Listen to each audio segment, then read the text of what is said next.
Vamos a seguir hablando de medicina, pero en este caso el reconocimiento a un gran doctor de nuestra ciudad, el doctor. 50 años de trayectoria en la medicina. Estamos hablando del doctor Jorge Cagüé. Sí, el doctor, seguro que sí. ¿Cuántas familias de Marcos Paz han transitado este consultorio? Y seguramente a cuántos de Marcos Paz ha llevado hasta el Hospital de Clínicas, a cuántos vecinos le ha dado una mano el doctor Jorge Cagüé, a cuántos vecinos ha ido a visitar. El doctor, todo un título, el doctor, pero estos doctores se merecen ese título. El doctor Jorge Cagüé en esta nota. Sí, se cumplen justo en los 50 años que me recibí de médico, y fue el 28 de diciembre de 1965, el Día de los Inocentes. No fue una broma de los inocentes, me recibí en serio. Pero en ese entonces festejaba mucho el Día de los Inocentes, se hacían muchas bromas, hoy ya ha pasado de moda eso. Sí, sí, es cierto, ahora ya no se festeja tanto. Y bueno, entonces quiere decir que al cumplirse los 50 años que estoy vigente, porque sigo atendiendo, como ustedes ven, acá estoy en el consultorio, y sigo yendo todavía al Hospital de Clínicas, donde empecé a concurrir en el año 1966, el 20 de abril.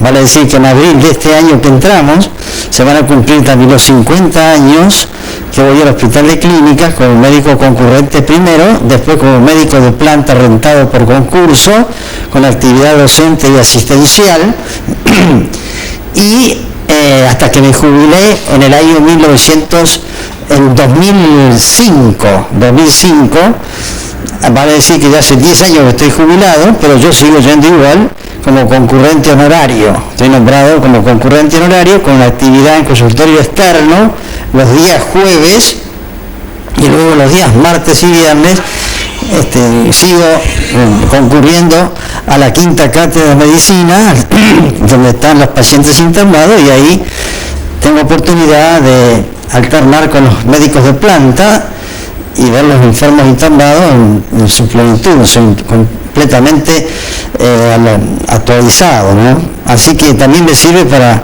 poder llevar pacientes complejos al hospital y de acá del consultorio y de la zona, y ahí por suerte todavía podemos, con los elementos hay que un contacto, Sí, eso me permite tener un contacto que de la otra forma no lo hubiera tenido si me hubiera alejado definitivamente del hospital.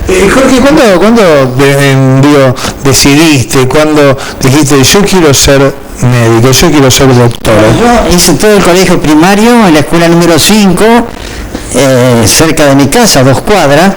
En esa época la escuela nos formaba con una capacitación mayor y con una motivación para que en el futuro ya fuéramos pensando qué íbamos a hacer. Ya en aquella época recuerdo que ya tenía una inclinación. ¿La primaria te formaba ya?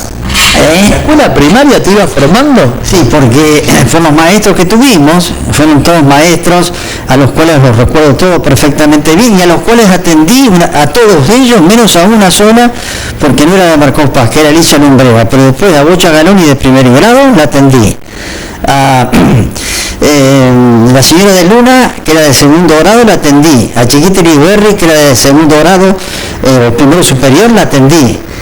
A Margarita Folgar, en tercer grado, también la atendí, hasta que fallecieron todas. Eso eran los grados de la tarde. Después, cuando ya era cuarto, quinto y sexto, era la mañana. Y Amalia Marciano, que estaba en cuarto, también la atendí hasta que falleció. Fue la última que falleció hace 2 años, o 1 año. Y la otra fue Elsa Michelis, que la tuve en cuarto y quinto grado. Bueno, esas maestras tenían otra motivación para conocer, otra exigencia también. Y el colegio era, en esa época, exclusivamente para ir a estudiar. Bueno, después pasé a secundario, lo hice en el Colegio Nacional de Morón, que para mí fue una universidad por la gran calidad de los profesores que teníamos y por la exigencia que también había en ese colegio. Bueno, en quinto año, que también lo empecé allá, y íbamos junto con Carlos Diana, el canario Diana, eran los únicos que concluíamos al Colegio Nacional de Morón, de acá de Marcos Paz, y en quinto año, cuando ya habíamos empezado allá en el Colegio Nacional, en Marcos Paz, que ya tenía el anexo al Colegio Nacional de Morón funcionando hacía 4 o 5 años, incorpora por primera vez quinto año nacional. En el año 1958 fue eso. Por lo tanto, como nos propusieron venir acá, bueno, le avisamos a nuestros padres estuvieron de acuerdo y vinimos al Colegio Nacional de Marcos Paz. La primera promoción nos recibieron con los brazos abiertos porque tenían pocos alumnos. Y bueno, vinimos con Carlitos Diana a quinto año nacional de Marcos Paz, que fue el primer quinto año nacional. Por eso fuimos la primera promoción en el año 1958. En el año 1959 empecé el primer año de medicina. Yo en ese tiempo y siempre vivía en la casa de Alcina y Esmeralda, que estaba a 12 cuadras de la estación, o está. Y bueno, y hice toda la universidad viajando desde la Casa Vieja, y me recibí viendo esa Casa Vieja en el año viajando al viejo trencito. Sí, en el tren que nunca se atrasaba, venía todos los días, nunca tenía horario y además nunca se cancelaba, como pasa ahora. No sé por qué. Cuando el tiempo pasó todos estos años, ¿qué pasó? Digo, aparte a su señora, ¿la conoció viajando? No, a mi mujer la conocía acá en Marcos Paz. Claro, del barrio. Ella vivía acá en Marcos Paz, en la casa con el abuelo de ella, la abuela, donde estaría ahora funcionando lo de Moyón, el consultorio de Moyón, el oftalmólogo. Sí. Y un poquito más acá y estaba, creo que en ese lugar estaba la casa de los abuelos de mi señora. Bueno, yo no la conocía. En esa época nosotros vivíamos en el barrio y pasar, como se decía, la calle ancha, que era la calle Libertad, era todo un acontecimiento. Tan es así que cuando veníamos al pueblo, le comentábamos en casa o a los amigos que habíamos ido al pueblo. No sé, antes era venir al pueblo. Bueno, entonces yo hasta que ya empecé a venir al pueblo un poco más seguido, ahí la conocí en alguna reunión de esas que hacíamos antes, los asaltos famosos en las casas, y en algunos bailes, incluso Rayo, o también allá en el club donde está ahora Hendel. Ahí se hacían, vos no estabas acá en Marcos Paz. Pero era chico, la cosa que en ese entonces era muy chico. Ahí estaba el Club Serrallo y se hacían bailes también en la sociedad italiana y luego en las casas nuestras. Y más de eso no había. Era baile hasta las 1, 2 y media, 1 de la mañana, y los padres o la madre o el padre de alguna de las chicas iban a buscarla porque no venían solas.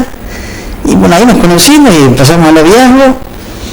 Yo empecé el servicio militar, hice el servicio militar en el año 1961 en el Regimiento de Caballería Escuela de Campo de Mayo. Bueno, ¿cuántos hijos con su mujer? Hijos, 8. 8 hijos, Yo no, mi mujer. Y 4 varones y 4 mujeres. Ahora lamentablemente no lo tenemos más a Santiago, que era médico, como yo, y el año pasado, no, mejor dicho, este año, el 30 de enero falleció después de haber luchado durante 5 años contra una enfermedad de la tiroides que se había operado varias veces, pero al final la enfermedad lo derrotó. ¿Nietos? 13. 13 nietos, Hasta ahora 13. Es cierto, digo, porque yo tenía mi suegro que me contaba, decía, que usted jugaba muy bien al fútbol. Yo hubiese sido amigo y hubiese sido un gran jugador de fútbol, ¿es cierto? Mira, nosotros teníamos en esa época la cancha de Elitario, que está donde está ahora el colegio industrial, sí, comercial. En esa cancha, si la hemos transitado durante la mañana, durante la tarde y hasta la noche. Y el Club Itario estaba donde está, frente a la escuela número 5, en esa época, ahí vivía Carbú Herrera con sus hijos. Y en una habitación que quedaba sobre la calle estaba el Club Italios. Esa casa, bueno, después, con el correr de los años, la compró y el pedazo de terreno mi hermano, y ahí tiene un negocio. Bueno, ahí estaba el club y la cancha en la esquina, y ahí jugábamos siempre. Y yo empecé a jugar en Italia a los 18 años. En la segunda jugué un partido, en ese tiempo de la segunda y la primera, y después empecé a jugar en la primera y sí, jugaba bien. y jugaba con otros muchachos que eran muy buenos también, el Luis de Carranza, el Puma Maya. ¿Qué jugador, Rodito Maya? De verdad, lo llegaste a conocer. Lo conocí como persona, de pariente. Un año y pico, el último que murió.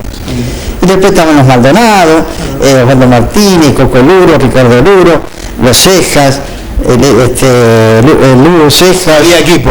Sí, había equipo, sí. Tete Ceja, Heredar Ceja, entre los tres. Pero, y bueno, ¿no te hicieron llevar alguna vez para un club? Cuando vinieron a jugar Emiliano Rodríguez, que jugaba en Vélez Arfiel, él me había querido llevar, y también a Vélez Arfiel, y Morriones, que estaba en San Lorenzo, en la comisión directiva, después también quiso en su momento llevarme a San Lorenzo. Pero yo no, para ir a probarme a jugar allá en los clubes ya de Buenos Aires, era un problema serio porque yo estaba ya estudiando y tenía que dejar los estudios, y me resultaba difícil para viajar y para todo. Entonces yo opté por no hacer actividad deportiva más allá de la habitual acá. Jorge, ¿qué ha cambiado en la medicina hace 50 años cuando te recibiste a hoy? ¿La seguís manejando de la misma forma? ¿Has visto cambios?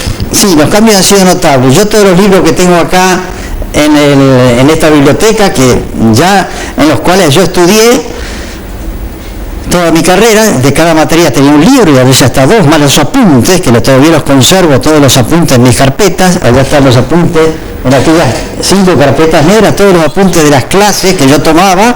Eso es la base para dar los exámenes, y luego leía los libros. Pero esos libros ahora han quedado desactualizados, y ahí vienen los grandes adelantos en la medicina, que se refieren sobre todo a todas las técnicas de diagnóstico modernas. En esa época no existía la ecografía, no existían las endoscopías, había endoscopía, pero con tubos rígidos. Ahora están las fibroscopías, que son mucho más fáciles de realizar.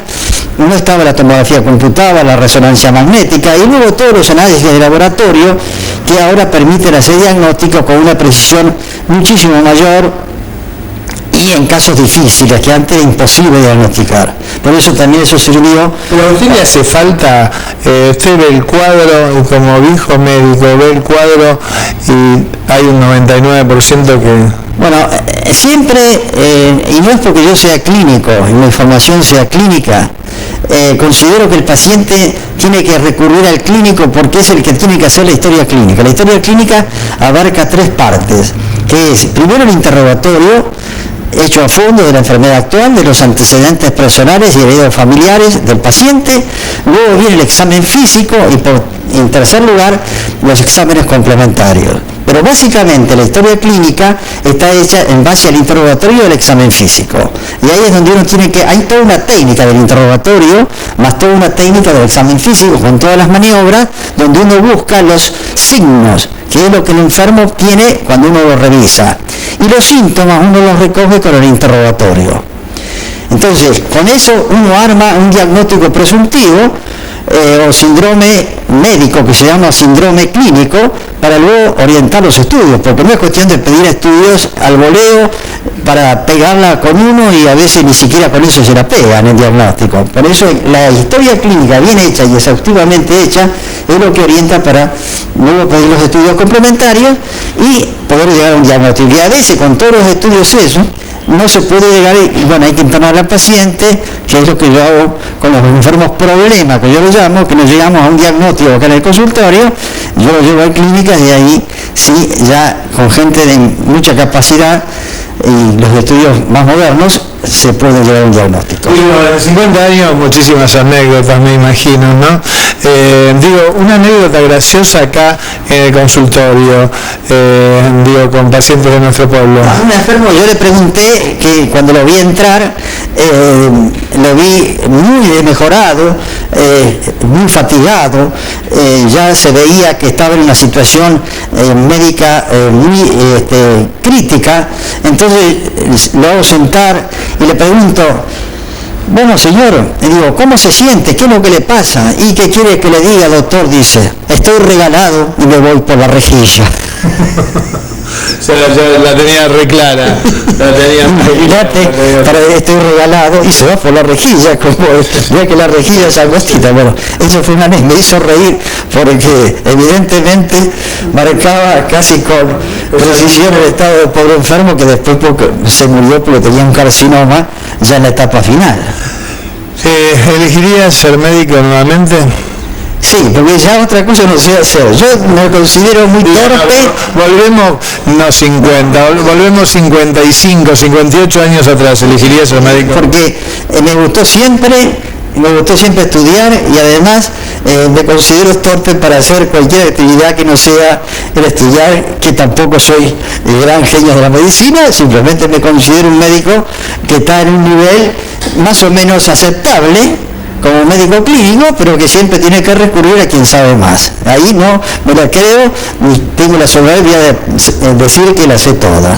Al contrario. Sabe usted que acá Marcos Paz es muy bien reconocido por todos. Yo siempre le decía a los alumnos, porque tenía la actividad docente en la clínica, siempre la tuve, y yo les decía, miren, a cada enfermo ustedes lo tienen que atender como si fuera el primero que atienden y el único.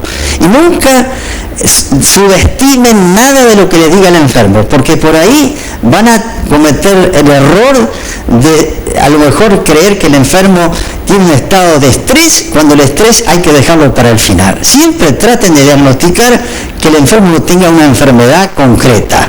Por eso ustedes los síntomas y los signos que puedan recoger del paciente den el debido valor, sobre todo lo que el enfermo les dice. Si no lo subestimen, piensan, no, este enfermo está rayado o está histérico o lo que fuera. No, hay que tener esa humildad de decir, no, un momentito, yo acá tengo 50 años de médico, no me las sé todas. Cuidado con la soberbia. Me dijo 50 años de médico. ¿Cuántos años tiene? ¿Cuántos años tiene? Años 75. El 7 de noviembre cumplí los 75 años. Así que ya ahora entro en los 76 a partir del año que viene, que se cumplirá ya en noviembre. Y bueno, ganas de seguir trabajando. Cuando me recibí, como te decía, el 28 de diciembre del 65, había cumplido el 7 de noviembre los 25 años, pero había perdido un año entero en el servicio militar. Eso yo te decía al principio, que en el año 61, estando Frondizi de presidente, me tocó hacer el servicio militar todo ese año 1961. Yo había terminado el segundo año.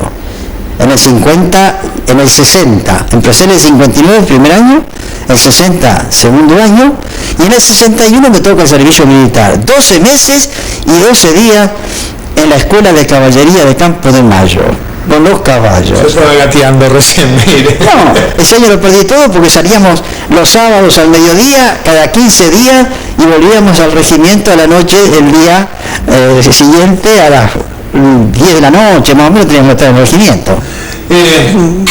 Felices 50 años, un gusto haber podido conversar con usted, en serio, gracias por habernos recibido, y bueno, un feliz 2016 y una feliz Navidad.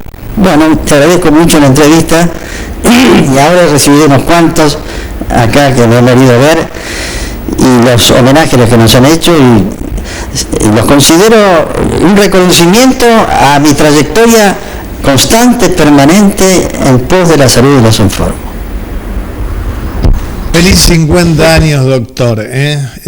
Digo, qué lindo es escucharlo. No me atreví a cortar esta nota, era para cortarla, mandarle una pausa, pero no me atreví a cortarla porque si bien la realicé junto a Alejandro, me quedé escuchándola y viéndola con mucha atención.